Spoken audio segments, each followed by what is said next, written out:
We're doing this. Give it to me. All right. Don't go First easy. off, Don't go you easy. know how to do a podcast, so keep this mic close to you so that we can keep the audio on a good time. Yeah. Am I good? Yeah. Yeah, you're good. Okay. Well, I do appreciate you coming out. I appreciate lunch. I appreciate the pleasure. conversation we had. That was Yeah. good to get to know you a little bit before we actually sat down. And I think that we still have a lot of meat on the bone to talk about and get to know you Sure. and the brand and whatnot, now. So Sure. Law Tigers, how does that even, like, in all the things to do in the world of law that you're a Sure. part of, and then motorcycles, Yeah. how does that come together and become this?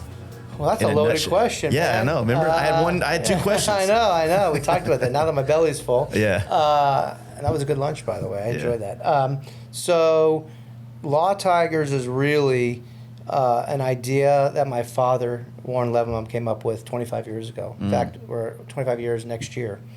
And it really was born out of this partial necessity, partial passion to do something different, not be like everyone else, just representing, general, PI clients, motorists, not dealing with divorce and criminal, which is law firm in Phoenix for, 20 plus years was. It was very general, right? So you take that and the changing marketplace even 25 years ago, with more competition and something called the Yellow Pages. I don't know if you've heard of that or not, but pre-internet. And it's just more competition and greed on advertised part. Couple that with a passion for riding, which my dad and I did growing up. I had a 70 ATC, 185S, 250R, 80 XL80. So that passion for riding dirt and ultimately street, and bring those together, and he creates this brand to essentially support riders in their time of need when they're in a motorcycle accident. Yeah. And so that's how it started. And my dad's always had kind of a entrepreneurial spirit. He's had a bunch of failed businesses before Law Tigers, but he never gave up. And he took this passion, created a brand, and was able to then have a vision of replicating it through kind of a membership model where we bring on like-minded law firms, and we support the marketing, but they take care of the clients, and we vet the lawyers to make sure they do that right. And that's really what it is. And then I come on about a year later. I was a school teacher for 8 years, teaching science, and was in law school for 1 month at USC, and dropped out because I, quite honestly, didn't want to be a lawyer, and I was there for the wrong reason. So got roped back in, doing some marketing part-time and teaching. Yeah. And then just kind of worked my way through and figured out what to do to create a brand and support a community. And obviously I'm a rider and I love it. And really, it's become my passion is riding, helping riding community, and ultimately taking care of people when they get hurt. Have y'all always been based out of Phoenix or just Arizona in general, or what? Yeah, so we started. My dad was born in Boston, grew up pretty poor in Dorchester, not too far from the Parowitzes. And was either Arizona or California. And him and my mom moved with basically very little, a VW, and that was in a U-Haul. My mom flew with me, and I cried the whole way on the plane, from what I was told, and haven't stopped since. And then he drove out in the U-Haul in the little car and worked at the county attorney's office for a while, and then opened up his own shop. And then again, 25 years ago, came up with this idea, this notion to create a brand and represent injured motorcycle riders. So it's been a long journey. But yeah, Arizona's where we're based. It's where I live. I love it. Well, Arizona is literally one of the, for lack of a better term, hotbed for motorcycling. Yeah. Being the hub of MMI, all year weather riding, a little bit cheaper lifestyle than California. Not much, just catching up. Yeah. So it's just always been a place of a lot of the motorcycles, innovation, structure, a lot of that. A lot of big brands, a lot of really well-known builders and parts manufacturers out of there. So yeah, it makes sense to be there. It's a mecca. It was coincidental though, but honestly, I was telling you earlier, when I first started working for the company, and it's before I, bought in and now co-own it with my father and run it as a CEO, I was just a worker bee. So I was going to events, going to shops, kind of like I was the first marketing manager. Yeah. Now we've got over 40 of them across the country, but my head was down, and I was just there to try to, check the boxes, but relationship building with people in the industry, identifying really who was and wasn't there in terms of manufacturers, that wasn't even something I was aware of until probably, honestly, 8 or 9 years ago. when I could back off and then start really looking out. And then I realized, wow, I mean, this is truly the mecca for custom motorcycles, for parts, you know, Trask, Yaffe, you know, you've got so many, just to name a few, but, you know, Cruzy's there, obviously. You talked about that, Tony May, you know, even Nasty, who's recently retired now. But, yeah, I mean, it's just I'm fortunate that I happen to be in a market where it's popular and continues to innovate and continues to, you know, drive a lot of opportunity for our brand because of those partnerships with people in the industry. Yeah, I think that, like, from my outside perspective, looking into the brand, I mean, I think Law Tigers in general has done a great job of, like, logo awareness, brand awareness. You know the thing, right? I think that, like, it's at a point now, or it has been a point now where it's good to now start to fill in the information behind it, like what you provide, what you help solve, what you do. And I mean, it's one of those weird things, right? You're trying to help people. You're trying to get ahead to help them in case, which they don't want to know anything about because they don't want to think about getting in an accident. Yeah, it's not. You don't plan that. It's like, do you want to plan to, you know, you want to design your own coffin, or you buy your own, like, burial site, or figure out where you're going to get cremated? Yeah. It's kind of morbid, but seriously, same thing. Do you really want to think about? And that's one of the questions I ask when we do these man on the street interviews is, what would you do if you're in an accident? And most people don't think about it because they don't want to think about it. Mm-hmm. And do we really want to push that on people when they're not in an accident? You got to still define what we do. Yeah. And people think we sell insurance because of the logos and the mascots and the presence we have, you know, like Geico does at big events. But we're actually the other side. We're the good guys. We're the guys that go against the insurance companies when you as a rider gets hit and either the other person's insurance doesn't want to pay or doesn't have the ability to pay, or your own insurance that you have, which is uninsured and underinsured motorist, which we'll talk about later, doesn't want to pay. So the lawyer, us, has to get involved on your behalf. Yeah. It's funny because at lunch we had talked about how, you know, 20 years ago, the motorcycle rallies and events were funded by beer and cigarettes. Right. And now it's, you know, like you guys and insurance companies, which are kind of like the Bloods and the Crips. You know what I'm saying? That's true, yeah. Well, Bloods and the Crips are both... the same, yeah. I look at it as like Han Solo and Darth Vader. There you go. But no, actually, they're both necessary. Like, look, if there was no insurance, I wouldn't exist. Yeah. And insurance is important to have. Like, I don't think insurance is a bad thing. What's a bad thing is when you have insurance companies that are driven by profit motive, driven by stockholders and dividends, and people that work for them that are bonus based on what you save, not what you spend. So, unfortunately, you know, or fortunately, depending on how you look at it, you need an advocate that you have to pay. Yeah. Now, big misnomer is you pay upfront or pay hourly. We work off contingency basis, so we get a percentage of whatever we collect, if we collect. And it varies depending on whether we have to go to trial and litigate or not. But you need an advocate, and the insurance company is not going to give you what you want or deserve or need without being pushed and sometimes threatened in a legal way to pay up.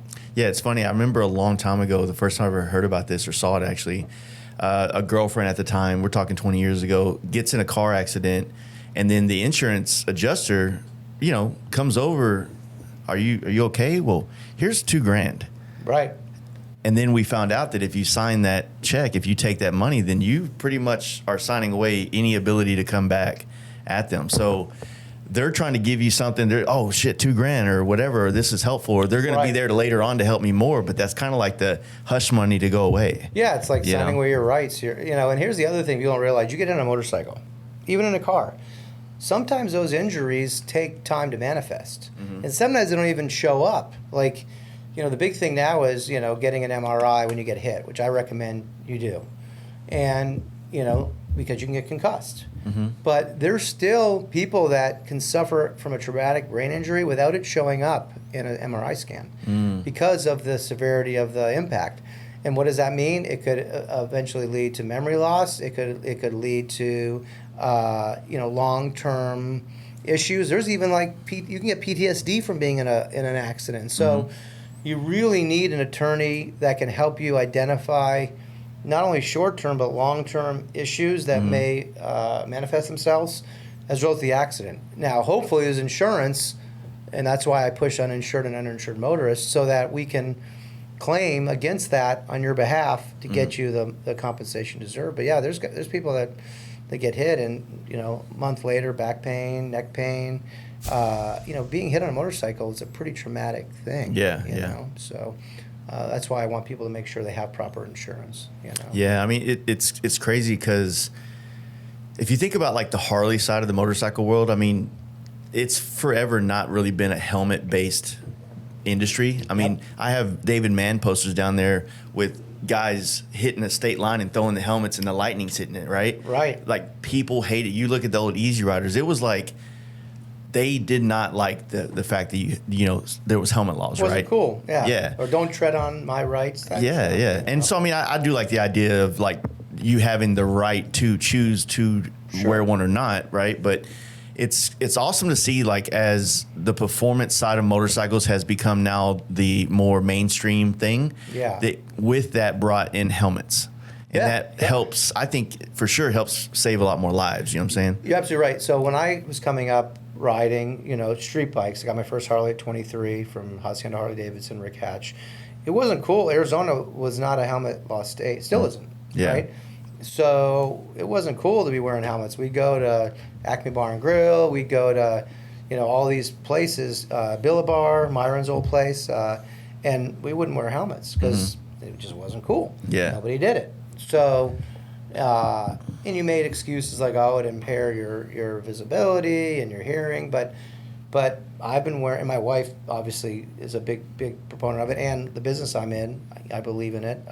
Again, I don't want to impose it on anybody, but I think it's for me beneficial.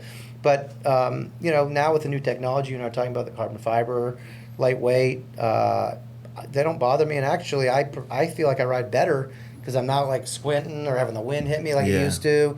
And it has transformed. Most of the people I ride with, and a lot of whom are Harley riders, it's just normal now to wear it. It's accepted, and it's just something it's part of it now. Yeah, part of it. But I think it's important. I can tell you this much: when you do get in an accident without a helmet, and you do sustain injuries that are related to that, they can use it against you. Insurance companies, juries. So you get hit. We have to go to trial. You have a head injury. They can say, well, look, you weren't being responsible. You didn't take the necessary precautions. You have some culpability here. You shouldn't get the same amount as if you're wearing a helmet. Now, you could also then go back and argue, well, helmets, you can still get concussions. You can still get I tell people, look, it helps prevent, the scrapes. It helps prevent, does absorb some impact. So is it going to save your life? Always no. You can still die wearing a helmet. Yeah. You can still get concussed. But it's going to at least absorb a good amount of that impact and the scraping and road debris that can tear up your face or your head.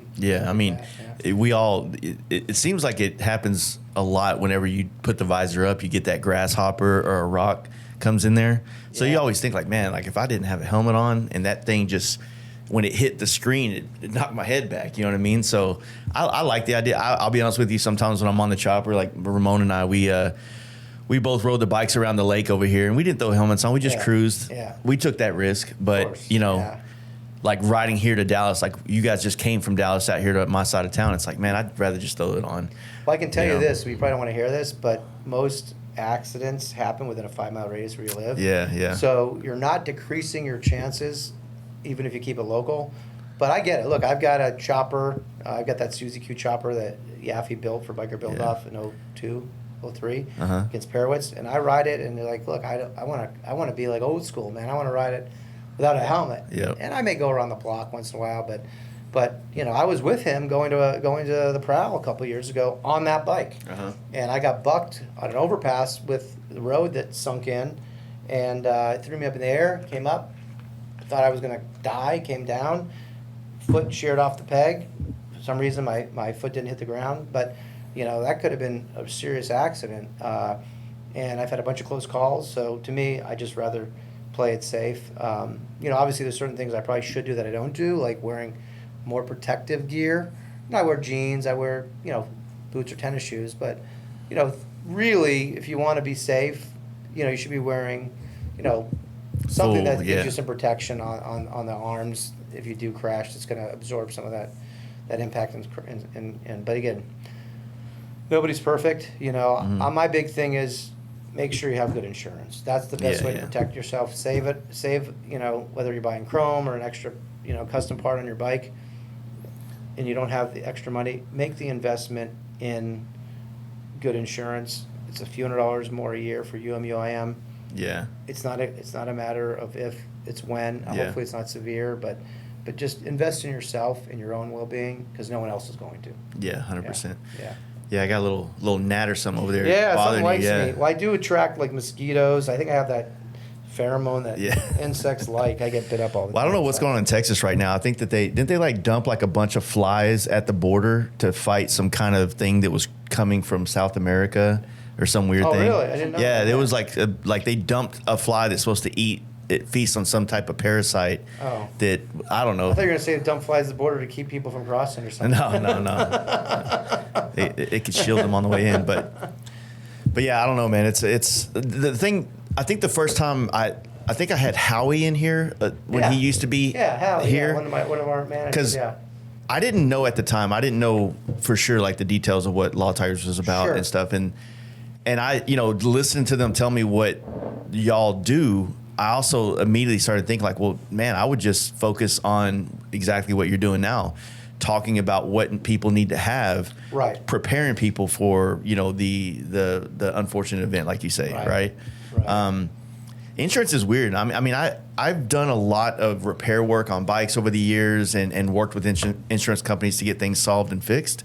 And it seemed like around 10 years ago, they were much more willing to be helpful, like, oh yeah, we'll take care of that too. Or did you have a helmet on? Did you have a riding jacket? And now they're really trying to penny pinch every aspect of their side of their business, right? Yeah. And it's a pain in the ass to even try to get things fixed on your bike. You know? I tell people, and that's a good point, Nick, like to mention. So when you get insurance on your motorcycle, like you've got FXRs, I've got FXRs, you can buy an FXR for $2, $3, $4 grand, right? Mm-hmm. Like that's old and stock. But, if you're going to put 20, 30 plus grand into it, you've got to do what's called stated value, not market value. Mm-hmm. And people don't know that. So again, if you want to get what is going to cost to replace that bike, you've got to pay the extra insurance for it. So if you have a custom bike, you have a bunch of custom parts on your bike, call your insurance broker and tell them you want stated value, not market value. And it's going to cost you more money, but it's worth it.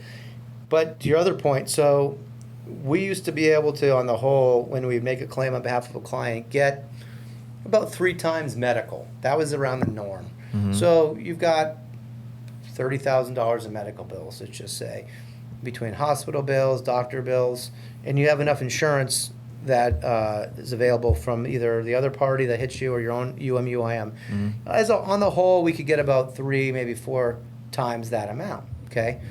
Nowadays, they fight you for like if you try to get 2x. That's where you have to have skillful lawyers. Now, fortunately, we can get the medical bills and liens reduced, so it's not necessarily what you take home, but what you save, much like we did with Adam, and he talks about having like $100 grand in medical bills and not having the medical insurance to cover it. So we got that thing knocked down to nothing. Yeah. So we can do that by negotiating with doctors and hospitals. But anyway, the insurance companies nowadays, because of competition, because of their marketing expenses, because of claims that happen, because let's look at it. Cars, for example, windshields are more expensive. All the technology in cars, all the technology in bikes, they get totaled more often now. Mm-hmm. They do blame the lawyers, whether you agree with it or not, for taking them to trial and fighting more. That drives up costs because they have to pay more theoretically, which is good for the consumer, right? They also talk about natural disasters because they underwrite homes and other stuff. So as a result of all those factors, they are not willing to pay out like they used to because, again, they're driven by profit. People don't realize the insurance companies do operate on small margins. I'll acknowledge that but they also spend a lot on marketing, right? Yeah. And they have other expenses. So when they get hit with a big disaster, natural disaster, or they're seeing more expenses from technology and cars and bikes needing to be totaled, or the repair costs are much higher because of the technology in cars and bikes, that's what drives that. Yeah. So they're going to argue about, this repair or this is this necessary. It's just a sign of the times. In fact, my auto insurance, my motorcycle insurance, and my homeowners insurance went up the second year in a row, and no claims. My homeowners went up 70%. I remember being a kid, like the whole idea was like, man, when you turn 40, like your rates go down, or when you turn 25, like these maybe they're just like myths now or urban legends, but you used to think about all these like milestones where like you become a more what do you call it, like a responsible driver, right? Yeah. But now, since everything I believe is done through algorithms on computers, like it's just an average and a baseline. Right. So I don't think they see. It's not as much of like, oh, well, we see you've been with us for 10 years and not had one claim, so we're going to drop it. You're a part of this pool in this part of town, and there's an increase coming over here, and you're in that pool. Yeah, you have no choice. The only option is you go somewhere else. So I have a broker I use, and she is awesome, Coriano Insurance out of Phoenix, and I don't get paid to say that. Great service. And every year she shops my rates because I have homeowners, I've got cars, bikes, business insurance, and generally, she can find me an alternative that's a little less, but sometimes she's like, that's it. She's like, you're going to pay more with another. We shopped it. I mean, the prices are the prices. That's just what it is. But I did recently increase my uninsured and uninsured motorists and my liability. Mm-hmm. So people aren't aware. Again, I'm not an insurance guy. I'm just speaking on behalf of what I know I have and what I recommend people should have, so that if you do get in a motorcycle accident, we can take care of you. Okay. Mm-hmm. So I just upped mine. So I have what's called, I have the max UMUIM I can get, which for most policies is either $500,000 or $1 million. Mm-hmm. And then I got an umbrella, which is over that. And I used to have it at like, I think $1 million, $2 million. Now I'm at 10 million. Damn. So I have $1 million base UMUIM and 10 million over it. Same thing on liability. So the liability is when I hit someone and they come after me, I have that they can claim against. Yeah. It's really just protecting my economic interests, so that if someone comes after me, I don't have to come out of pocket. And also, if something happens to me, my wife, my loved ones are taken care of because I have all this extra insurance. And I'm not advocating to go out and spend, a ton of money, but you can get an umbrella for $1 million, I think, for $500-600 a year. That's not bad. Yeah. UMUIM coverage up to $1 million is $300-400 a year. It depends on your policy, but call your broker and increase it. I'm telling you, you'll I don't want to say you'll thank me, but you'll appreciate, if it ever happens, having that extra layer of coverage. Yeah, for sure. So anyway. You think you can turn the fans off? I forgot to turn those off out there. There's like one upstairs and downstairs. My bad. It's a fun thing about like camera stuff. It's all good. I'm like, just little things like that. I was listening and I was like, fuck, I left the fans on. The AC hum kind of comes through the podcast every once in a while, but it'd be miserable in here. No, it feels without great. it, The air feels great in here. So. It's nice. I was sweating my balls off at that with that window behind me at the restaurant. Yeah. It was hot as hell. Yeah, it's fucking cool. Thanks, bud. Appreciate it. Yeah, man. So what do you think? What's some of the challenges that you've kind of faced, like, having your role and like trying to keep up with the ever-changing industry that we're a part of, like how trends change, scenes change, the culture changes. Sure. Like, how do you? I don't know if the question is how, or like how do you go about it? Like saying, how do we fit into this still? You know what I mean? So, it's always been a bit of a challenge, and fortunately, because we put in, like you and I talked about, the time, investing in community, investing in culture and people, hiring the right managers that are part of the community, marketing managers, we've really seen a transformation. Originally, when we first came on the scene, I think people were like, oh, just another fucking lawyer. Yeah. They're just trying to capitalize on people's misfortunes. And, it wasn't cool to wear a Law Tiger hat or Law Tiger shirt. And then I think about, probably 5 or 6 years ago, I saw this transformation where people were like, hey, can I get a hat? Can I get a shirt? Where people were in the industry, builders, manufacturers, shop owners, were willing to, see us as a viable part of the industry. Yeah, because they were scared at first. Like manufacturers, shops, Right. I think that I heard this from their mouths, like over time. Like, well, I don't want to get involved with lawyers because if I put that tire on that bike and that dude wrecks, he's going to sue me, and it's going to be Right. That's one of the first things I asked Gabriel when I met him. Right. I was like, so what is that? Like, what do you do? It's like, we don't go after shops. We don't or manufacturers or dealers or anybody that is associated with the industry. Our job is to go after the person that hits you on, in their vehicle, right? Yeah. So I have a policy, signed letter by me, goes with all the managers that tells them, look, we won't take those cases.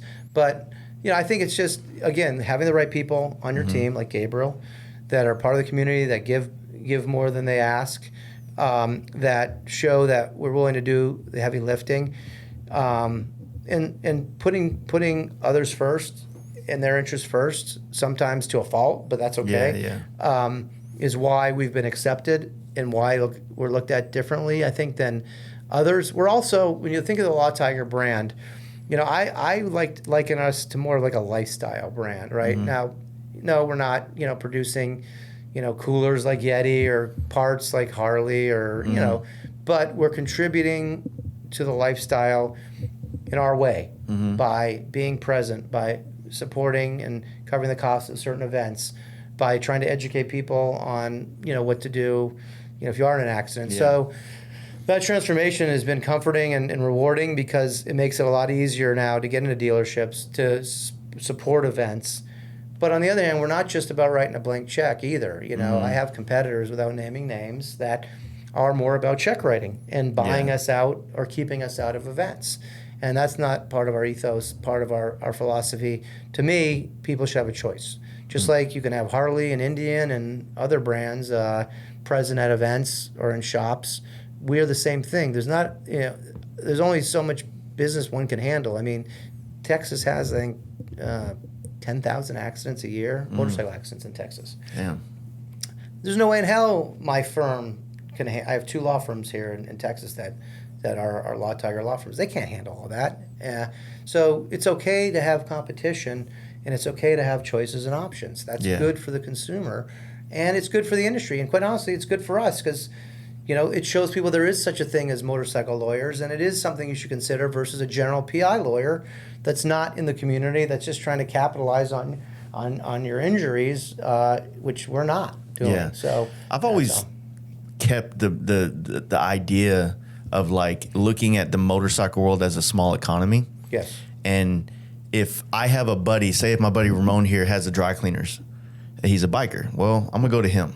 Right. Because the money I spend there, I know through some form or fashion is going to come back into this industry because he's a part of motorcycling. Yes. And I think that like that's one, I'm a painter, but I'm also like, I don't paint cars. Right. I'm a biker painter. Right. So the money that I make painting your motorcycle goes back into Sturgis and my trip there and other products. So the money stays within this community or this economy. It's funny you mentioned that because I was talking to my guys that are with me shooting all this stuff. And it's like, how fortunate we are that we have the ability to be able to have videographers take this trip, showcase what not only we do, but what Rick's doing and Born Free's doing. Yeah. So a lot of the money we do bring in, I'm not gonna lie. I live a very comfortable life. The legal industry, can be profitable, right? Yeah. I'm not ashamed to say that. But we put a lot of money into sponsorships, education, team members, and to me, it is recirculating those funds. We have a bunch of brand ambassadors with whom we work and pay. Of course, they've got to get paid. But I agree with you. But one thing I think people need to be aware of is you can't just, and we were talking about this earlier at lunch, you can't just hang up a shingle like a guy that wants to maybe be the real estate guy. You can't just say I'm a real estate guy and I'm a writer, so come hire me. Yeah. You still gotta contribute. You gotta show up. I mean, we've been doing this 25 years, and again, the first 15 plus, it was an upward road because uphill road or battle because bias against lawyers. I'm so proud and happy to say now that we work with Dennis Kirk. Like every time you order a package of Dennis Kirk, you're getting one of my cloths from him. because Bob and Tammy are good friends. We support them, we promote them, we work with them. To me, that's like, wow, we're a law firm, a legal brand. They're doing that for us. Komodo, which is Revzilla, JP Cycle Gear. We do co-brand sticker sheets. I help them, give them their half. I have my half. On the back is their RPM program. On the back is why you should call us if you need us. 800,000 sticker sheets. They burn through them in like 4 months, so they want more. But to me, that's because I have a good friendship with the VP, and we sponsor the Cycle Gear Bike Nights, and my guys show up to those, and we promote it. So those relationships are what I really enjoy and thrive on. I'm the CEO, and I have to look at P&Ls and sit behind a desk, which I don't always love. But really why I do this is because of the relationships, because I can go out and ride and be part of the community, and because of the motorcycle bond and brotherhood, not because we're in the personal injury business. Yeah, I mean, to what you were saying, it's like, I've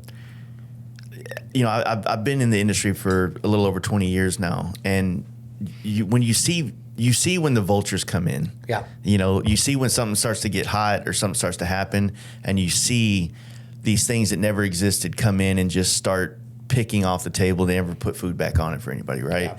And every market we're in, I see that now with lawyers. Yeah. They all say, "Where are the motorcycle lawyers?" Or they put up a billboard, or they show themselves on a bike, or they buy a tent and hire someone to show up. It's just, they see, you're right, they're opportunists. They see what we're doing, like, oh, we're going to do that because we want to make money. Yeah, so it kind of, I wouldn't say it sucks, but it's part of doing something on the right track, is that as you guys have put the right people in the right places, sponsored the right events, the right riders and things like that, you change the idea of, like, people are not scared of you anymore. Yeah. You're like now accepted into this culture as like part of it and a great resource for it, right? And so now that you've kind of done the work and made the bridge across the moat, now all the other people want to, I guess I'm gonna be a biker now, right? And go, we're gonna be law lions, you know what I mean? Right. Well, it's funny you mention that because, and to me, the difference is the people that we work with, and they're part of our team, all the managers, my regional directors, because it's really it's the people that represent the brand, the people behind the brand that really makes the difference. But it doesn't bother me that much, because generally when someone does do that and they kind of get an upper hand for the short term, I'll give you an example. There's a Colorado firm, and again, I'm not naming names, but they've pushed us out of a couple shops because they wrote a big check. Yeah. Same thing in LA. Same thing in every market we're in almost. So I kind of laugh and talk to my team members, and like, look, don't worry about it. It's short lived. Yeah. They're going to write a check, then they're not going to show up. They're not going to contribute. Finally, someone in that dealership, hopefully it's the person that's in charge of marketing, is going to realize that the dollars that they got really don't help them as a dealership. And that doesn't even translate into business as a law firm, because you're paying the owner, and it's the staff that refers you to cases and shops, not the owner who's either not there or is doing other stuff for the business, right? So it's short-lived, and generally speaking, within a year, sometimes two, they come back to us and say, okay, we need to have some sort of financial transaction, but it's minimal. But the real value is in the co-branded dock holders we print for them that go out to all their employees, co-branded tents, social media promotions, setting up at events, supporting and helping to pay for the food for their hog chapters, just stuff like that. Leveraging our TV, radio, outdoor media, and social media to promote their events and their interests. Getting a radio station that we have a deal with to show up and do a live broadcast, giving away a bike at their dealership, or stuff like that. That's more of a partnership and not as much about money, but more about partnership. And because you're trying to bring people into the dealership, right? And so it's a mutually beneficial thing for you guys to help, say, said Harley dealership do this event and whatnot, and you know what I mean? Right. Yeah. Right. Or drive emails. I would ask this is like,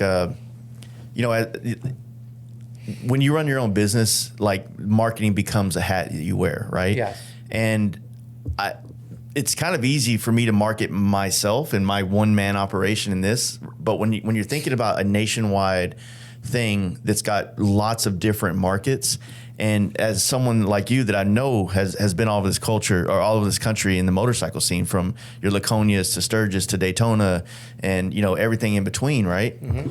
there's a commonality in motorcycles, but there's almost like it's a different scene, a different vibe. Yeah. And I think that I think I'm asking a question. I'm sorry. Do you look at each one of those markets and say, we have a structure, we have an idea of how we should go about what we can offer, but do we also embed ourselves into this community and see how we could be of a better service to form fit into this world? Does that make sense? 100%. It's funny you mention that because it's so timely. Like, I recently formed a committee. I had my so I was talking to Gabe, in fact, about this because my guys have access to me, managers, regionals, and we've grown so much over the past 4 or 5 years, and we have a template, we have a structure, we have KPIs, we have a certain number of shop visits a day, a certain number of events. But what's came to my attention was you can't have a one-size-fits-all approach in every market because managers are in different stages of their relationship. Yeah. Gabe has been there, I think 4 or 5 years. You've got some guys that have only been there a year, some 10. You also have guys that have certain strengths over others, certain skill sets. Some guys are better social media than others. You also have some markets are more competitive than others. Yeah. All these variables, right? Yeah. So when he and I spoke about that, it kind of a light bulb went off, and I'm like, we need to do a better job of listening to our managers in the community, especially the ones that are successful. Yeah. And figure out where are the disconnects between corporate, if you want to call it that, the mothership, whatever, headquarters, and the individual markets. Because I do have, a full team in Phoenix. I have SEO, I've got PPC specialists, I've got a web developer, I've got 2 media buyers, I've got, data person, the list goes on. And then we've got these managers that really have their finger on the pulse of their market. And then I have, 5 regional directors, each of whom oversees, 8 managers in a region. So what we decided to do to address those potential differences and also to make sure the managers are being heard is we formed this like Congress, right? So there's 5 groups, 5 territory or regions. Each one elects a manager. They now meet with the regionals and my VP once a month to share things that they think should be addressed or changed or improved upon. And so they have a whole list of things they're working on. Is it perfect? No, we still have work to do because this is recent, right? Yeah. But the premise is, obviously we have certain things you got to do. But then beyond that, let's give some latitude to the managers, especially once they've proven they're good and know what they're doing, to maybe make some changes or tweaks to how things are addressed. Yeah. Especially if what they're doing is already working. I've always felt like this when I think about, like, for instance, this podcast, right? Once I started it and I learned how to, manage audio and things like that, I'm like, all right, now this is a well-oiled machine. It's working. Well, that means I have time to breathe and look at what the next step is going to be. Right. And while this thing's working, it's not going to work like this forever because the industry is going to grow and I have to start working on the next iteration of this. So then it's like, okay, now we got to figure out how to get video in here. So I have the comfort and I've built a little bit of a nest egg, if you will, in time to be able to work out the next kinks for the next phase. Yeah. So I would say that, like, in the world of marketing, once you have something that works, times change so fast that you have to start thinking about the next way you're going to go about it. An algorithm on a social media platform can be completely changed tomorrow. Right. And one day it's like you're supposed to hashtag, and the next day you're supposed to collaborate, and then the next day you're supposed to do this. And so in real time, you see marketing strategies have to end up changing so quickly through the social media world. Well, it takes a little bit longer, I think, in physical world, right? Going to dealerships and things like that. But it's funny because that's another thing you just brought to my attention. So obviously YouTube just changed where you can do collabs now. So we're trying to take advantage of that with our partners. But when my company started, it was grounded in shops, events, and some traditional, traditional is billboards, TV. We've done more radio now because we found some efficiencies and endorsers that are jocks. But I was very hesitant because I didn't understand social media to jump in. Now we have. But when we hire these marketing managers and my senior guys, when they started, were not really adept at social media because that wasn't a job requirement. Yeah. Up until really 6 years ago. So a lot of our old guard managers, that weren't really adept at it, it's been a challenge for them to figure it out. Now we're bringing on all these younger guys, 20s, 30s, that they grew up with it. Yeah. So it's super easy for them, and they've really utilized it well. And so now I see that in certain markets, and I'm saying to my VP and my regionals, well, guys, look all the cool shit we're doing here.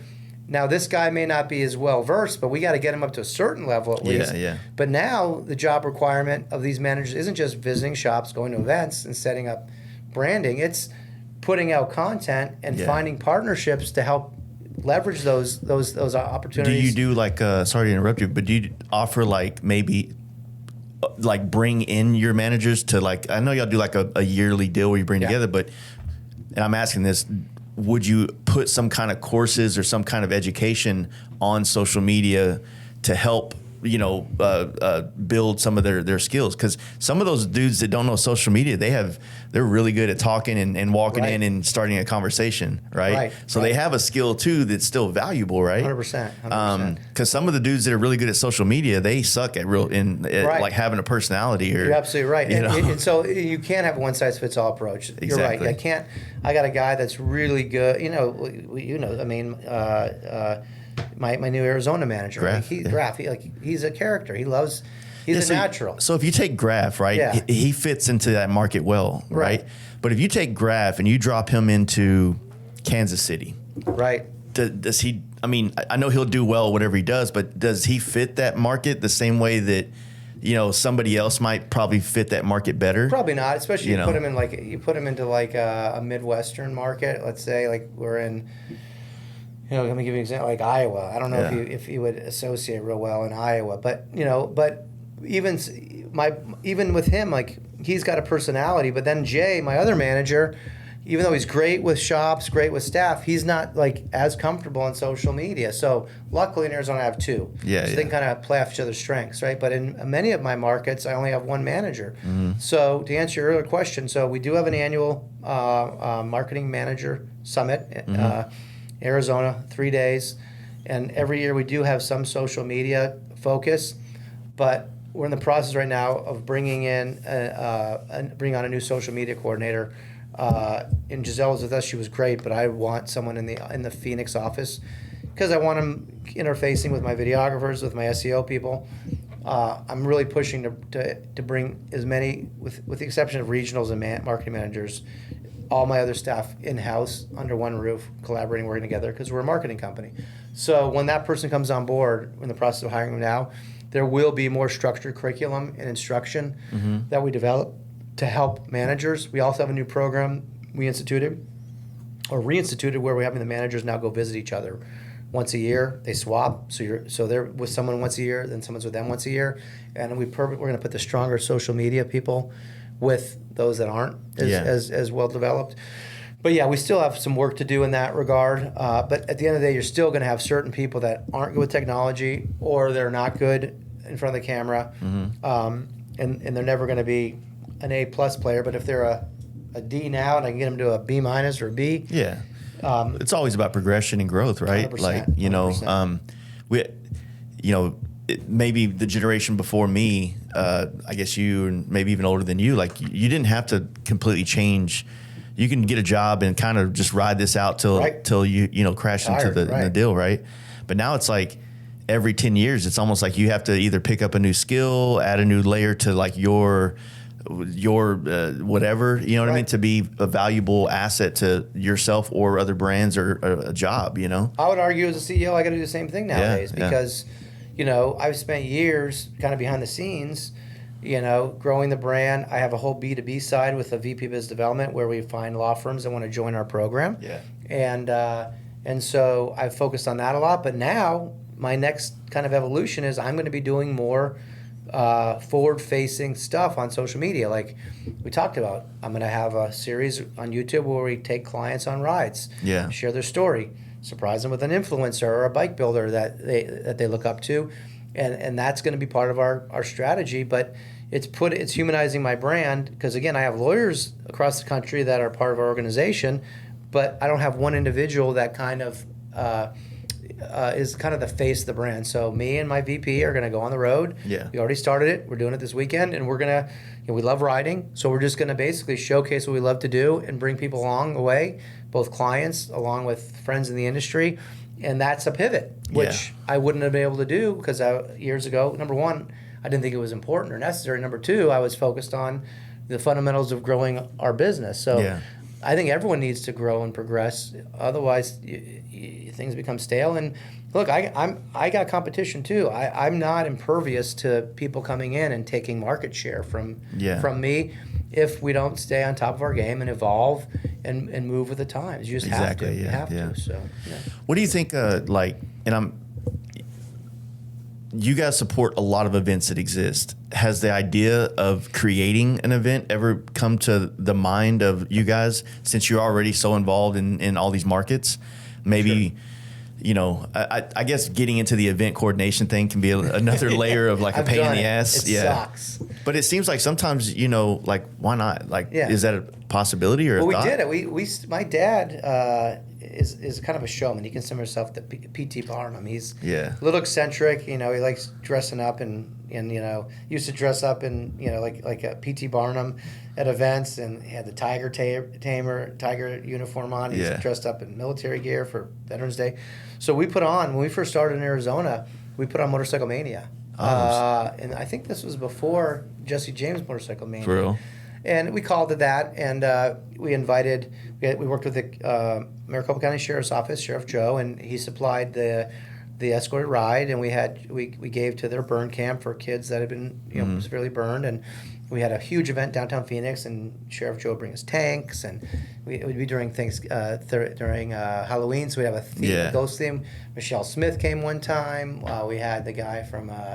We had different celebrities come, and so we put on our own event for about 6-7 years as we were building the brand, and so that's something we did. It was a lot of work.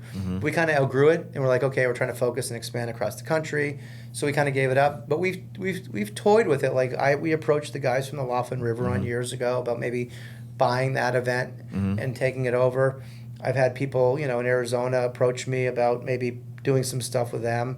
It's just our core business is not being an event promoter. And let's be honest, most people that don't know this, running events is not generally a profitable endeavor. Trust me. It's a thankless job. Now, it's great that it happens, and someone needs to do it because it brings people together, but it's a lot of work, and it's a make or break, and if you have a bad year, whether because of weather or downturn in the economy or whatever, it can break you. So I'd rather just spread our investment and our support across a bunch of events. But we don't write mega checks for events. Like I used to be the lawyer sponsor of the Sturgis rally with the city, and I walked away after the first year because my competitor came in and offered a bunch more money, and I didn't think it was worth it. And so now we deal with a bunch of small businesses, landowners, farmers, business owners, and we just kind of do inflatable here or a sign there or vending there, and to me it's a much more efficient way to brand and market across the Black Hills than giving one entity or two. Same with Buffalo Chip, great people. I like Rod. He's on the Sturgis board with me, museum board and Hall of Fame with me, but I'm not in a position based on our strategy to put a lot of eggs in one or two baskets. We work with Glencoe; they're great, but my investment in them is a fraction of what my competitor pays the Buffalo Chip. Now there are events where we will make an investment. It may not be what they want or what a competitor is willing to pay. They may be willing to pay more, but it's got to make sense. You can't just write a check for 20, 30, 40, 50 grand or whatever. Some of these other lawyers and insurance companies do. In fact, some the insurance companies write checks for 100, 150 grand to be the title sponsor of either an event or a campground. To me, the economics don't work. Because you're putting a lot of money into something, and how many people you're really reaching. I'd rather give a small amount or just be a vendor or a small sponsor, but brand the hell out of the place. And also leverage social media or my radio, TV. So there's different ways to do it. We're really, I don't necessarily always pat myself on the back, but my team and I are very good at field marketing. When we used to do Texas event in Galveston. Lone Star, yeah. Lone Star. We were sponsored that for 1 year too. Generally, I sponsor an event for 1 year, and then my competitors come in and pay way, way more than we want to pay. Yeah. But we still figure a way to like bandit the event through branding around the perimeter or whatever. Yeah. But I learned when Budweiser was there, that's probably 20 years ago, 15, 20 years ago, they came in with a van, signed the shit out of the place, and I'm like, we're doing that. And that's our process now for events where we're allowed to do that, is whether it's on property or around the perimeter, is just to have a lot of branding elements, mascot, inflatable, signs, tents, promotional items, promo models, and that's how we really reinforce brand. Now, to your point, we're really trying to explain to people who we are, not just what is Law Tigers, what do we do, how do we help community, because the branding is only one part of it. Yeah, so. It's like you got the attention now. Now you Right. need to. Now you get this is what we do. Right. Glad you came. And this is part of the reason why I do stuff like this with you. Yeah. Obviously, I'm enjoying our conversation, but I need people to really understand that we're not an insurance company. You really need to hire an attorney, even if it's not me. Yeah. Hire somebody that's going to help advocate on your behalf, because the insurance company is not. 60% of all people call an insurance company before they call a lawyer.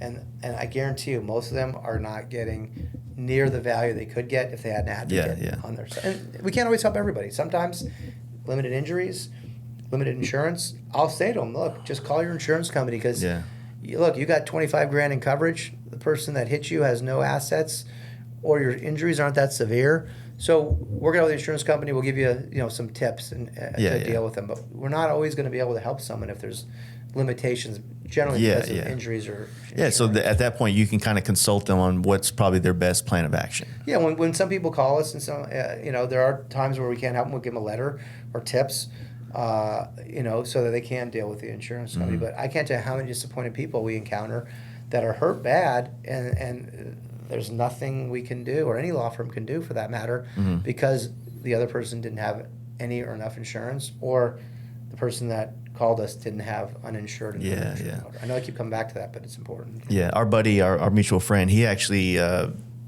is the taco, Moto Loco Taco. So he's the one that partnered with you guys in 805 to do the industry dinner at Born Free. Last year I was already in Sturgis, and we had a group leaving to go to Sturgis, and he left his restaurant and got a mile from the restaurant and got smacked by a chick on her phone, not paying attention. Was he okay or not? He messed his knee up a little bit, totaled the bike, and at the time I hadn't met Gabriel yet, but AK is our guy here, so I think that he ended up calling him and had Law Tigers, kind of represent him. To my knowledge, I don't know the depth of the whole situation. Sure. But yeah, he was pretty messed up for a while. I'm telling you, it happens a lot. There are 100,000 motorcycle injuries and fatalities every year. Damn. Nationally, right? Yeah. Texas, 10,000. California, 10,000. This is approximations. Florida, about 10,000. Those are the big three. Yeah. Arizona, we're around 3,000. So you're concentrated. Arizona's a lot of open land. So, but Phoenix and that area is pretty concentrated. It is.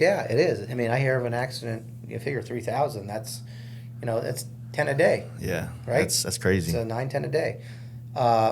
Fatality rates nationally are about 1.5%. So figure 100,000. There's about 1,000 to 1,500 people that die a year, unfortunately, from motorcycle accidents. So it's a real thing. And like I told you earlier, about 100,000 registered. 10 million registered motorcycles throughout the country. So you need to be careful and be vigilant. And that's the other thing we want to focus more on, is like, how do you prevent accidents from happening, right? Yeah. Left turns, big one. Intersections, huge. We just rode with Stacy and Adam in the rain. Yeah. There's a lot of things that we're about to release a new video that we're putting that James, my videographer, put together, that shows discussing ways to minimize the chance of being in an accident while riding in the rain. But we've got a lot of obstacles as riders that we have to deal with that motorists don't. Exactly. So kind of pivoting a little bit, like talking more about, I guess, the culture. Yeah. You know what I mean? You're in Arizona. Arizona Bike Week has been a rally that's been around for quite a while. You mentioned Laughlin River Run, which it no longer exists to my I'm knowledge. bummed, by the way. That was one of my favorites. But you have the rally. There's some rallies I think will never go away. You're never going to get rid of Sturgis. I think Laconia is embedded into the culture there. I think Daytona kind of is. Yeah. It seems like the city's growing. It's kind of wanting to push a lot of the bikes up a little bit out of the city. Sure. But, it's there. Phoenix is kind of like Westworld. Phoenix grew, and Westworld's a small spot, and that's where the rally was. And now you're kind of like, and then you got guys like Cruzy that are doing their own thing, and then Cave Creek's doing its thing, and then you got Prescott around the corner. It's like, what do you think the state of rallies are in the future in 10 years in motorcycling? Or does things like the Born Freeze, the Prowl, these kind of things, these smaller events start to take more market share of doing things, people's attention? It's a good question. I think about that all the time. So first, talk Arizona Bike Week. So I used to be a major sponsor of that event at Westworld. My friend Brad, who passed away, was the major owner of that, Brad Bennett. It's I don't want to disparage the event, but it's not what it used to be. Mm-hmm. Well, you could kind of say that, like we were talking about the marketing strategy. Yeah.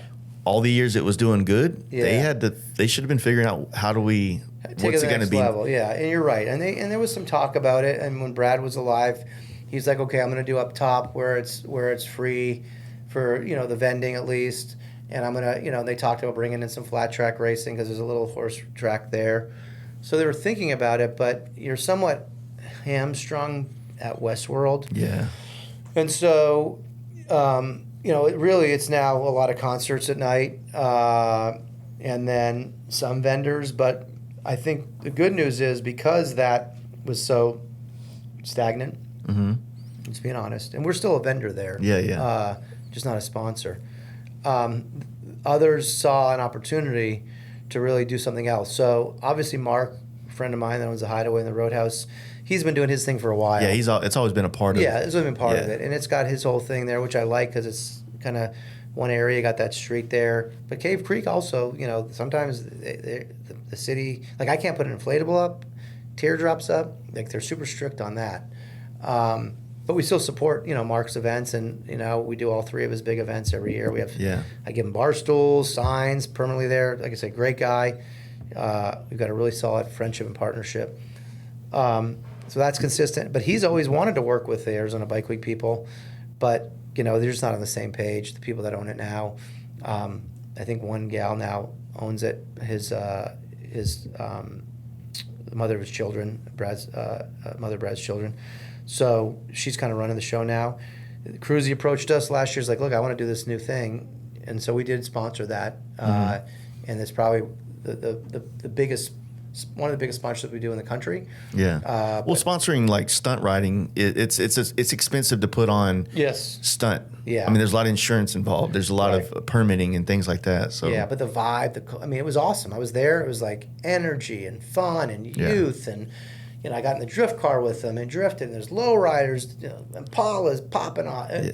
That to me is what it should be. Not going to an event, random vendors, many of which aren't even motorcycle related, and concerts by second-rate bands that are halfway in the grave. No, not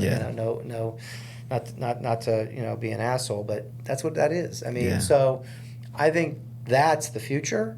Incorporating stunts, incorporating action sports with the motorcycle bike shows and with even other culture. Lowrider meets, American V Twin. That's really what it is, right? Mod culture deserves a lot of props. We sponsor stuff with them in Colorado too, and it's not cheap, but it's the future. So I like that. Same with the Prowl. We sponsor the Prowl. Now, I know they're going to take a break because Bisbee's giving them a hard time, unfortunately.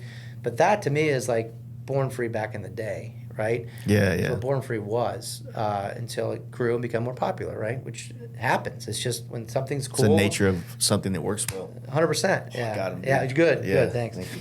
So I like that, and I think, it's old's new, right? We talked about that earlier with Flames. I think, if you can go back to what these rallies used to be. Simplicity, cool bikes, not everyone's got a $50,000 motorcycle. Like guys that are coming there on their shovels and put all their money into it, and it's about the passion of the bike and the culture and just having a good time. I like that, and I think that's why Born Free has become what it is today. But again, it's just anything that's cool and people want to be at eventually will become commercialized to some degree. It's unavoidable. So hopefully more of that stuff, to answer your question. But that's why I'm doing more and more social media and more stuff like this, because the audience at events is small. It's like less than 1% of rider. You literally look at it. It kind of goes back to what we were talking about, like you don't support the magazine because you think it's going to get you a lot of return on investment. You support the magazine because that supports the culture. 100%. Right? 100%. And without the YouTubers, the magazines, the photographers, the events, then we don't have anything to do with these bikes. Right. We don't have a reason to customize it if there's no show to take it to, 100%. Or no magazine to showcase it, or a YouTuber that wants to do a bike check walk around. I agree. I mean, all these things kind of work together to create culture. Right. And if you're only taking from the culture by extracting the most financial gains out of it, then you're kind of robbing the culture of the ability to exist, and therefore you're going to dry it out. It's just going to be a useless marker. You know what I mean? I agree, and I give Jordan a lot of props. He took over this magazine. He's not making a ton of money. I mean, he's got core sponsors and advertisers like me, and there's Motul and some Saddlemen and that, Trask, and and because they're like minded, they want to support what he's doing. And this tour he did, I talked to him. In fact, we're friends, and I'm like, how much are you going to lose on this hot bike tour? He's like, hopefully not too much. He's like, I'm super stressed. But putting on a traveling motorcycle event, he's doing it because it promotes culture. It's obviously good, for his brand. But at the end of the day, it's a lot of work. Yeah. And it's not like he's going to be making a bunch of money by, taking people on the road. But it was, to me, a great experience. We had to ride, hang out. And so I think there needs to be more of that. I mean, even the Easy Rider tours, those were great back in the day. I miss those, yeah. Those, but I don't think what people realize is these are not generally profitable endeavors. So someone's got to have to be willing to do it, and it's a lot of work. You know how this, but I guess I'm saying to the audience listening, like, it is fucking expensive to do an indoor anything. Yeah, insurance, usage of the space, advertising, staffing, security, parking. It's like it's crazy the cost to put on events, and unfortunately, it's just I had a guy call me a month ago, and 2 months ago, he's like, look, I need some help. We do this thing where you kind of ride on your own and you hit milestones. It's like kind of an iron butt type thing, but on your own. He's like, we're a nonprofit. We don't do this to make money, and the insurance company won't underwrite it anymore if we have people go across state lines, because we get in an accident and it's associated with our event, even though it's self-driven, self-guided, we can get sued. And he's like, we don't know what to do. And so ultimately they had to stop doing the event because they couldn't afford the liability insurance. Yeah, it's like a bureaucratic kind of death of things. You know what I'm saying? Red tape. It's but. So have you been to Mama Tried yet? I haven't. My guys have been there, but I haven't been there. That's one of my favorite events, and I love it because it's in the winter. Yeah. So I'm not thinking about my bike trip there. I'm like, I cannot wait to get to this amazing city. Sure. That's probably going to be covered in snow. Sure. And just be a part of it, you know? And, but I to kind of go with what we're talking about, they do it in a really, really cool venue. And it's everywhere you look. If you're a photographer, or videographer, you have the best backgrounds for your content you're making, right? Oh, nice. But I feel like it's so busy. It's so many people come that it's busting at the seams. Okay. Of like, it's hard to kind of walk around there on Saturday because it gets so packed that the next level up of a venue is going to be like the same place, that they do the computer show, as my buddy from Heavy talks about it. Sure. It's like, what's cool about like the One Moto show, or Southern Throwdown is an event that they now do at Yellow Rose where Born Free is, but it used to be in downtown Dallas at the Bomb Factory. Okay. And that was an experience, right?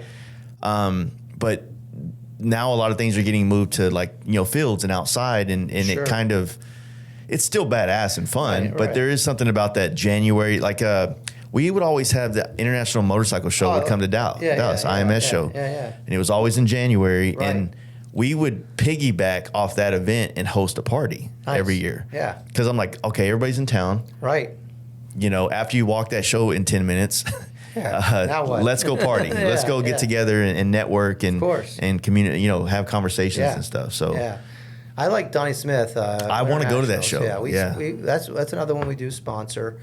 Neil is awesome and Donnie's awesome. They're the partners. They put on the show, and we were fortunate enough to knock out a competitor once we came back into the market. Yeah. And it's a great partnership. Like, they give us a great location. Lionel, my VP, does radio spots for them and TV. We co-market together, and people are excited because they've been cooped up for the whole winter. And there's cool bike builds and bike shows, and you know, I get to hang out with. Is it right before or right after Daytona? I forget. I think it's March. March. Yeah. Okay. Yeah, I think is it before? I think it's before Daytona. Yeah, it's right before Arizona Bike Week. Actually, it's like the week before Arizona Bike Week. So that's a challenge for some people that need to get to both. But yeah, so and we have our whole. You know, we do Don. I'm a hamster, so I do. We get to do like Donnie Smith's birthday, and we get to hang out with with each other. So that one to me, Winter Nationals is always kickoff to my season that I really enjoy. You know, I sometimes do Fall Foliage, Dave and Jody Perowitz's event. It's a hamster event. I didn't make it this year, but I've done it the past 3 years. Yeah. My challenge is, you know, I got to balance like running a company with trying to attend events. You know, there's an event every weekend. Yeah, so you know, I'd like to do Mama Tried. I'd like to do the one show. I haven't done those yet. I'd like to go do the Harley Davidson annual thing they do, Homecoming. You know, I've done most of the others, but I also have to go to lawyer events, which is a completely different thing. You want to talk about like, you know, a complete opposite, like dichotomy. It's like you're talking about like, you know, lawyer event, you know, in Miami, for example, or Vegas. So these at strip clubs? No, not quite. Yeah, but so I do those because that's where we try to find like-minded lawyers that maybe want to partner with join us. our program. So I got those to go to, and then I'm a big work-life balance guy. So my wife and I travel, go on vacations and stuff. So I'm not all about just work. To me, life's too short, and you know, I work to live. I don't live to work. You know, the way my wife and I do it now, it's like our vacation is the places we stay on the way to the events. That's cool. Like we're on our way to Sturgis. Well, let's go to Colorado first. That's or awesome. On the way back. You know, that's awesome. Yeah. You know, it's staying relevant in this industry when you don't have an online store to sell anything. Right.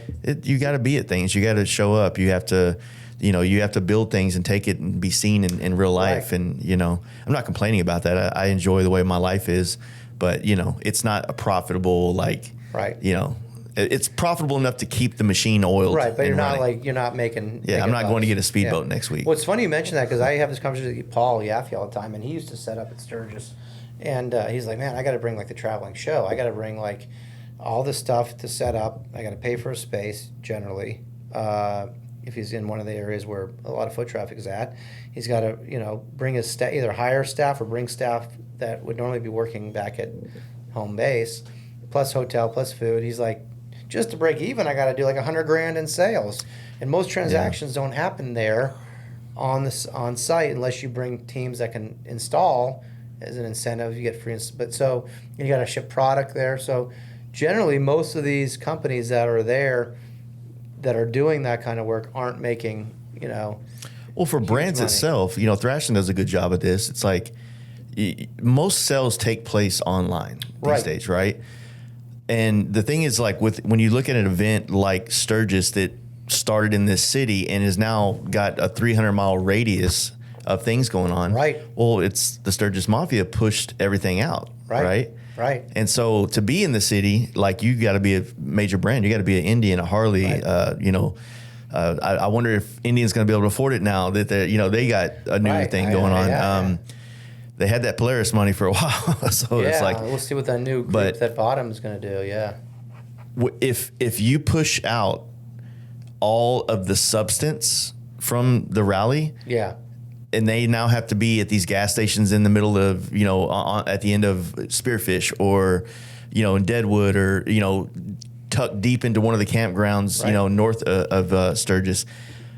Then what is this now? Is this the knife? and the LED show and the 400 pinstripers and not to talk shit about them. I'm Right. I'm not going to Sturgis to see the pinstriper. I'm going to Sturgis to see Yaffe's new build. Right. And then ride these hills. And then, you know, I want to see that part of it. You know, Main Street's mostly just T-shirt vendors Yeah. now. I mean, let's be honest, and a few bars. I mean, that's up and down. Yep. You know, there's a few, you know, like Knight Rider and some other guys. But, yeah, it's mostly just tchotchkes, you know. Yeah. But I identified with my team years ago that it has expanded. So we have signage and branding with like a 100-mile radius. Because riders don't just stick to Sturgis. They go Deadwood, League, Devil's Keystone, Tower. Custer. Yeah, we have shit there. Yeah. Devil's Tower. So wherever riders are, we try to have some visibility. But yeah, I'm very fortunate. We have like, you know, our members, you know, our team of lawyers pay a co-op budget, and we are, you know, kind of like pool money, and we use that for Sturgis. But really, it's heavily about branding, and then we do put out 60,000 multi-tools. I had a great team distributing. I mean, I sponsored all the stuff at you know, the Thunderdome with Cruzy. Yeah, it was with awesome. you know, Dustin LFG and Taylor Shifter Crew. And and that's what we're more transitioning towards now is stuff like that. We partner with the Sturgis Motorcycle Museum and Hall of Fame, of which I'm on the board. So we have a vending spot there. We do the industry breakfast. And we give away an award to someone that's had an impact in the community. And we have our inflatable on the roof there. And so, to me, those strategic partnerships are way more impactful and fun. You know, I got to hang out and watch a stunt show and talk to a bunch of guys at that, and we help kind of facilitate that whole vending area, and that's helping other businesses.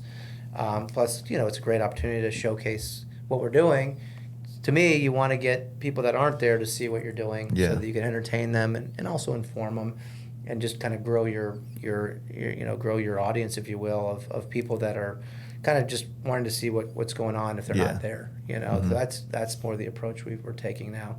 So we're doing reels, and instead of doing like recap videos at the end, we're doing more stuff real time. Yeah. Just so people can kind of get a sneak peek into what they're missing out on, and hopefully one of these days they'll go themselves because they've seen all the cool shit they missed by not being there. So. Yeah, it's like a long time ago. We used to have to wait like 3 months to see all the cool cars from SEMA. Right. And now it's like as soon you see them, you see the Instagram stories and all the stuff in real time. Right. So it is cool. Like I do enjoy that, but it does kind of take away a little bit of a, like my man over here was shooting film earlier. Right. There's something about that. It really is primal. Sure. When you shoot that, you're like, I don't know if I got anything good, and then you get it developed, and it's kind of nowhere near as good as your digital camera, but you're like, I fucking love this thing now. I love this shot. Yeah. It's special to me, and so there's some kind of appreciation that comes with like, not the instant thing. Well, it's a two-way street, right? I mean, you have that, but then your brain becomes trained to want like instant gratification. Dude, I get pissed when I go on Amazon and it's not next day. I'm like, what the fuck is this world we live in? Right, I know. I'm not getting it tomorrow. What the hell, you know? But that's the world we live in, and so and then as a marketer, you're gonna think to yourself, okay, well, how do I adapt to that so that I am, you know, like we were pretty good at covering day by day on the hot bike tour, but some of the stuff kind of missed the boat and getting published, so we published it after, and obviously kind of by that point they've kind of everything's moved on, so you really have to be mindful of timeliness and, you know, striking while the iron's hot. But that's why I like what we do here and what we do back at our office with podcasts. To me, this is like kind of old school. It's like long form conversation. Yeah. It's not like your typical talk shows on TV where you get 5 minutes and there's no substance, and it's, you know. There becomes more of an agenda based on the short form stuff. Like you have a message to get out, and I mean you have a message to get out here. Yeah, of course. But at the same time, there's also like we got to talk about the main course meal here. But let's have some appetizers. Yeah. Let's maybe get a little dessert. You want a drink? Let's get a drink. You know what I mean? And that's the conversation, right? Yeah, 100%. And you know, I think, you know, it's important for me to people understand. Look, this is my business, but I'm like, you know, a passionate rider. I've got a bunch of motorcycles, and I love to ride. And you know, it's not just about the business of law, the business that we do. It's you know, I genuinely love riding motorcycles and hanging out with my friends, and just being part of this culture. To me, that, you know, when I'm out of the office, sitting on, you know, riding a hot bike tour or riding like we're going to do in the next couple of days with Blockhead and going to Born Free, like to me, I'm really lucky that I'm able to do this. Yeah. Whether it's for, work or just pleasure. I go and ride with my hamster buddies to Laconia and to Sturgis every year. And it's like, yeah, it's a little bit of work, but it's a lot of fun too. And where else can you do that? Where you can blend, what you do for a living and what your passion is. There's not that many of those opportunities. The double-edged sword, though, right? Because over the course of years of doing this podcast, when you would sit down with people that have been in here for a long time, or into the industry a long time, they built a lot of bikes. Sometimes the industry will grind you down, and you won't enjoy motorcycles the same way you once did when you started your motorcycle brand, right? Right. So it is, I think, the commonality that I always found in all these individuals when they would have that more doom and gloom attitude towards motorcycling is because they stopped riding. Sure. Sturgis became a place to sell something. That's it. The events I only went there because I need to make money. I don't go there because I enjoy motorcycles. Right. And so they doubled down on the part of it they don't like as much as doubling down as they should have doubled down on what they loved. Right. So Yaffe, I did a podcast with him early on, and he, after he told us that he designed the cowboy cheerleaders boots, he talks about, like, I try to ride to Sturgis every year I can because it keeps me happy and loving these things. Because when you're leading up to an event and it's all hands on deck and there's every problem can go wrong, you hate these motherfuckers. You know what I'm saying? Yeah. Like they bring you a lot of grief, and it's the ride, or the finishing of the project that gives you that. Oh man, I fucking did it. You know what I mean? You're absolutely right. Yeah, a couple people have done it right. Like Paul, like I said, he and I have ridden to Sturgis together now, I think 6-7 years. And he's not as focused on, like I said, I think last year I don't think he even had a booth. And he just said he just rode in it, enjoyed himself. But even Trask, he's got it pretty dialed in. Like he's got a team, and they so he can still go ride and enjoy himself. Yeah. So I think there is a way to do that where either you just don't set up, or you have a good team that can kind of run the booth for you, and that's fortunately my case. Yeah. But that wasn't always the case. When I first set up in Sturgis 15 years ago, I want to say 16 years ago, I had to man the booth. I had to pass shit out. I had to make sure things were working properly. Mm-hmm. But as we've grown and evolved and brought on more team members now, I literally stop by the booth maybe, I don't know, 2 or 3 times just to hang out with the guys a little bit, hang out, just check things out. But generally, I'm just going to, we sponsor charity rides and events. I do that. I do a presentation at Sturgis Motorcycling Hall of Fame, give an award. So now, I do stuff with the hamsters and stuff. But to me, that's why I enjoy it, because I'm not any longer going there to work. But I did it for a while, so I can appreciate both sides of the coin. But once it becomes like a job and that passion's gone, then I think it's time to move on. Either, you got to figure out some other angle. Yeah, 100%. Yeah. Otherwise, you're just miserable, and why do it if it's not fun? Yeah. So what was the inspiration to kick off your own podcast and start doing that? Was it, or I'm asking. I don't know. Let me think. I'm trying to think. So I'd seen a few of them that I'd been on. And I bought a building about 3 years ago, and we had this one space in this building at the Scottsdale Air Park. And the reason I'm in the air park is because we sell promotional items to my member firms, and the managers give them out, tchotchkes, all the stuff for the shops, for events.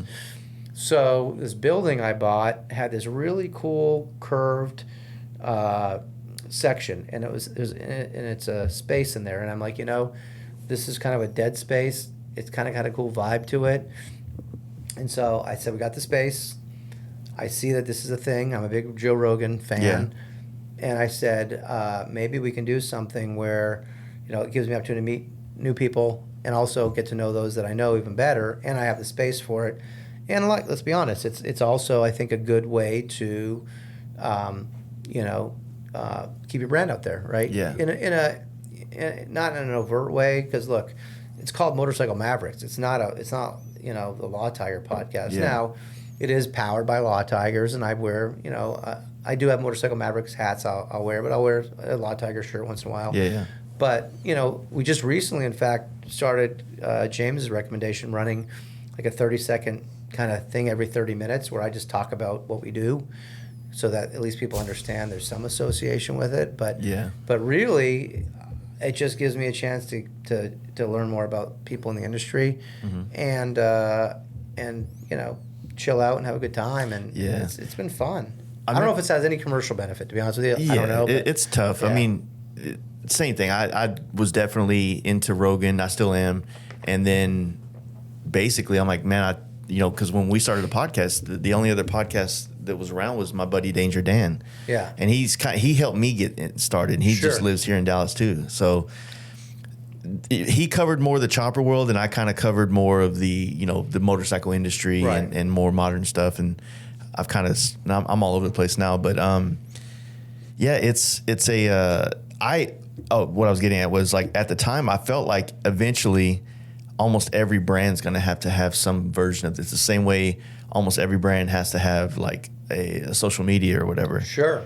Not every brand, obviously, but like if you're a part of a community or you provide a service or a product or something, it's like, it seems like you kind of have to have it now. I would argue everyone needs. I was at maybe it's a YouTube channel now more than a podcast, but perhaps, it's on the game or on that level. But the podcast we shoot is for YouTube, long form, and then we take short segments and we use it for social media on Instagram and Facebook. So it is part of a marketing strategy. Yeah. But I was just at a lawyer convention in Phoenix last week. And a lawyer got up and spoke, just a general PI lawyer, no niche like us. And he's like, we now have a social media person, director of marketing, videographer, photographer. And he says, and I think it's the ones that are progressive that are doing that. He's like, we spend less money on traditional marketing now because it's a crowded space. And he says, we do 30 pieces of content a week. And this is just a general PI lawyer. But he's got a full marketing team. Now he can afford it because he's a successful lawyer. But he said we pivoted like 4 or 5 years ago, and now realized, the new currency, the new, which is really its attention, right? Yeah. Is on social media, is online, and so I realized that a long time ago. I just wasn't quite sure how to build that out. But that's why now I'm about to hire a data analyst, and I'm hiring a brand strategist. And we have 2 full-time video team members and social media person, because to me, that's where we need to go, where the people are at. Our audience, our potential clients who are riders are there on YouTube and Instagram and Facebook and Reddit and several others, TikTok now. So it's such a fragmented media market now. But you have to be where people are, or they're not going to see you. Yeah. And for me, TV, radio, outdoor is great, but it's very broad, and I'm competing with every other general PI lawyer in the space. So we need to do both. Yeah. And that's where, okay, well, what do you spend then? And how do you allocate? That's where measurement and tracking and, we're getting better at that. The technical side, the back end of things, using HubSpot. We have my manager on Salesforce, but we're going to phase them into HubSpot, so everyone's using HubSpot. But if you have the ability to measure and look at insights and trends and attribution as much as possible, not everything's directly attributable, right? So now that's the next thing I'm trying to work on is being more refining our processes and measuring and figuring out kind of where are we seeing the best, having the most impact. But it's an ongoing process, So. Yeah, it's a deep wormhole or rabbit hole or whatever fucking animal you want to call it. I don't know what to call it. And look, we have a well-known brand, but I don't have unlimited budgets. I don't.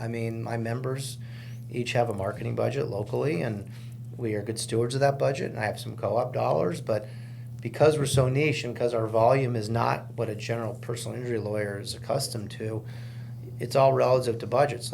So, if I'm you have like the Hammer here, I think, and the Texas Hammer. Texas Hammer. Who's the other big guy here? I saw him on the So we have Jim Adler. Jim Adler, yeah. Which is the Texas Hammer. I'm thinking of all the jingles in my head over the years. Fuck.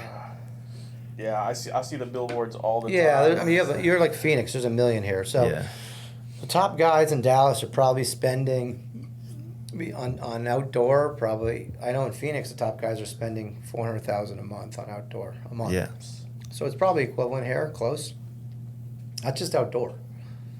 On television, probably another 400 or 500 a month. So double. So you're looking at TV, radio. TV, outdoor, probably 8 to 10 million a year. Yeah. The top guys, and then they'll probably spend another $1 million on radio. So maybe ask this question, and it's kind of weird because I'm kind of in this category. So if you were to take a fraction of that, Yeah. and invest into, say, a podcast or a YouTuber or Right. whatever, and gave them the opportunity to grow themselves to another level, Yeah. you could possibly see more of a targeted return on investment in that way, Right. versus like. I mean, I know what billboards cost. I mean, Right. and I know that shit ain't cheap. And I know it does work because I always get fucking, does advertising work? Just did. I'm like, God damn it. You know what I mean? Yeah, Those billboards that like, they get you Right. like that to want to do it. But Yeah. at the end of the day, like, could what you spend on radio, which I haven't heard of radio in, I mean, since Pandora, Sure. you know, podcasts and YouTube, and the Yeah. fact that like I can, you know, I pay for premium stuff so I can turn my phone off, and Sure. I don't know.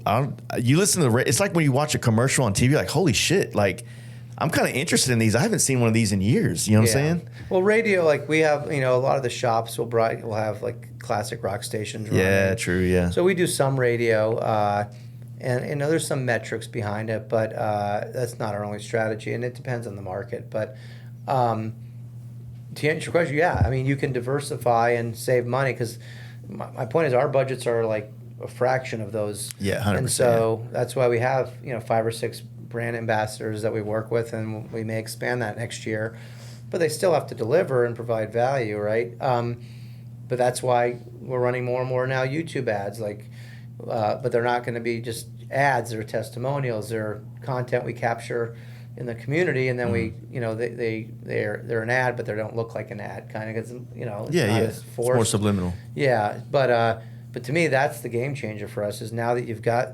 targeting and all these tools that YouTube offers, and Instagram and Reddit, and I mean, we were just looking at Reddit today. I think they got our motorcycles got like 4 million people behind it, or riders, subscribers, whatever you want to call it. But to me, that's going to be where the big push is with our localized budgets, is taking more from traditional and shifting it into that. But we have to change out the ads way more often too, so they don't get stale. Our frequency caps are like 3, so we don't want people seeing it on average more than 3 times. The same ad, Yeah, right? yeah. So, but again, the good news is, you know, there's like, I went and looked at like the top 200 YouTube motorcycle channels, and now we serve ads on those, right? Along with some behavioral stuff that suggests they're into riding. Yeah, right? yeah. So we just started doing that a couple months ago, and I have a new paid ads, digital ads guy, and we're really going to play that out. But my videographers and my social media person have to come up with new ideas, so that new content. So we're feeding that every month. We change out with new Yeah, type. yeah. But that's, I think, what's going to really lend itself to our long-term success and growth is the fact that it's way more like targeted than traditional advertising. But I don't think we'll ever gravitate completely away from traditional, because let's look, billboard. I still run billboards, and we're in a lot of markets. People see our billboards because you have the Tiger head. We just redesigned them and moved the Tiger over, made it bigger, simplified the messaging even more, and that has impact compared to some middle-aged dude's head sitting there. Yeah, The and a hammer. hammer. So, you know, but you have to be, you know, mindful. You can't just buy 2 or 3 billboards. You know, in most markets, we've got to have at least 10, sometimes 20 or 30.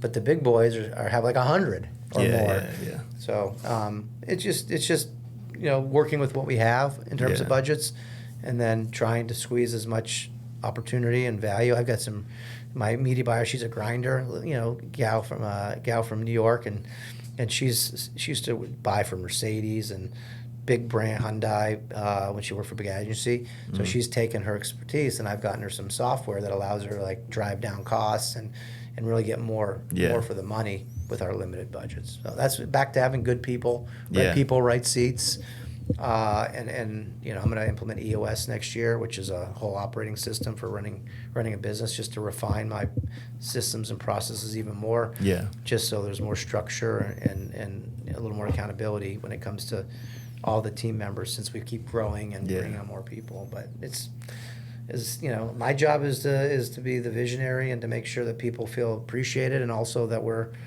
evolving and growing and improving, and ultimately serving the needs not only of the riding community, but my member firms that pay us to drive value and drive business to them, so that they see that it's worth doing. You know? And like I said, you know, getting to know Gabe is what opened me up to really wanting to be a part of working with you guys and stuff like that. But I'm also I've always been a proponent of like the things that I see, going back to what we said earlier, things, brands, entities, things, putting stuff back on the table for the community to have existence, you know? Sure. And you know, it's important. It's very important to me because I understand that aspect of it. I got to go to Easy Rider shows when it traveled. I see, and now it's gone. I was a part of the biker build off whenever, I mean, I wasn't on camera, but when they did Rick's thing back in 2004, I'm right there, fucking. Sure. You know? Right. So I saw all these things that existed that don't exist for us now, right? Right. And so I'm way more aware when I see something putting money and energy back into this industry, this community. Right. Yeah. And I like, well, shit, I got to support that. You know what I mean? Yeah. And you know, like, I mean, you guys have been with Adam for a very long time, right? And I've known Adam for a long time. And, you know, when we did our camp out up there, like my policy was no vendors ever. Yeah. I wanted like you there. Sure. But as Ari. Right. You know? Right. You know, I wanted, you know, the brands that we worked with to come and just be a part of this thing. Sure. Because I felt like you can build a cult-like audience or following by being the guy drinking moonshine around the fire with the guys, that now they go home the next day like, you know what? I fuck with that brand. Right. You That's know? true. That's true. No, they didn't even sell me a product. We didn't talk about it, but I like that person, right? Humanized. Right. You're right. And that's why it's so important for us to like bring on the right managers, which I tell my VP Lionel, my regionals, look, hire, you know, guys can learn, but if they don't have the right personality or the right mindset, or they're not here for the right reasons, then we got to pass on them. So we brought on a lot, you know, friends of like a couple of Gabe's friends now work with us, of course, which is great because, you know, obviously if he's going to vouch for him, you know, that goes a long way when you have a good guy that's doing well and he says, I got another guy. A guy from Oregon we just hired. He's friends with the group. Like I said, Arizona, San Diego, I think this Florida. So a lot of the new guys that we bring on, it's what excites me is they are so like entrenched in the community, and they are progressive, and they are willing to embrace social media and do things that, you know, ultimately, and look, it pays off. I mean, we're crushing it in San Diego right now. Yeah. Crushing it. And when I say that, you know, I don't mean it in a disrespectful way. It's just we've had some really good years there where we've grown our business, and Gabe deserves a lot of credit for that. And we have a number of markets like that, even here in Dallas. We've done quite well. So you got to have good people representing your brand. And this is why I have like this. After 25 years now, I'm reinvigorated. I'm now doing new things. I'm getting to ride and experience stuff like this with you, and hang out and really come back to being, you know, just Ari, not the Law Tiger guy. You know, and I'm looking forward to doing more stuff like that, where my passion and my hobbies kind of intertwine with my business. It's literally a work-life balance, right? Yeah. But your hobby is your work. Yeah. I just got to be careful because my wife's not part of it, so she's not into motorcycles like I am. So can't go too far the other way, or I'll be divorced. So. That's the other side of the balance. You're balancing 5 different things on your limbs. Yeah. But hey, man, I really enjoyed this. We have shit to do today. I know we do. We got something going on. I think a kickoff party or something. Yeah, kickoff party we got to go to, and then we got Born Free, and you got a lot of stuff going on. Yeah. But you know, I'm glad that we were able to do this, and I think it's important for, you know, as Law Tigers has been sponsoring this podcast. Sure. I wanted my audience to hear